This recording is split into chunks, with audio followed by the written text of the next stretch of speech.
Hi friends, ఈరోజు మనం రేర్గా ఆహారంలో ఉపయోగించే పదార్థం కాకరకాయ. ఇది కొలెస్ట్రాల్ను తగ్గించడం ద్వారా గుండె ఆరోగ్యాన్ని కాపాడుతుంది. కొలెస్ట్రాల్ అంటే రక్తనాళాలలో పేరుకుపోయిన కొవ్వు పదార్థం.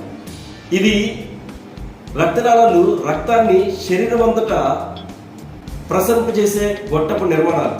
దీంట్లో విటమిన్స్ ఏ, సి, ఈ, ఫైబర్, యాంటీ ఆక్సిడెంట్స్ ఉంటాయి. ఇవి శరీరాన్ని ఆరోగ్యవంతంగా చేస్తాయి. అంతేకాదు దీంట్లో మినరల్స్ ఉంటాయి.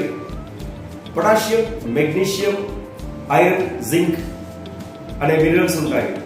పొటాషియం గుండె ఆరోగ్యాన్ని, రక్తపోటును నియంత్రించడంలో సహాయపడుతుంది. మెగ్నీషియం ఎముకలను ఆరోగ్యంగా ఉంచుతుంది. ఐరన్ రక్త కణాల ఉత్పత్తికి సహాయపడుతుంది. జింక్ రోగాన్ని నిరోధించే శక్తిని పెంచుతుంది. షుగర్ని కంట్రోల్ చేస్తుంది. మరెందుకు ఆలస్యం? 2 వారాలకు ఒకసారి మనం కాకరకాయను తీసుకుందాం.